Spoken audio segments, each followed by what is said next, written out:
पशूनां पतिं पापनाशं परेशं गजेन्द्रसकृतिं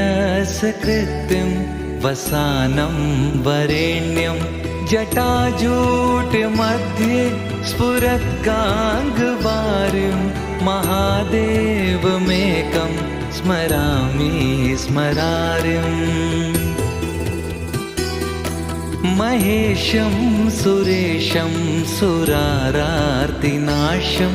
विभुं विश्वनाथं विभूत्यङ्गभूषं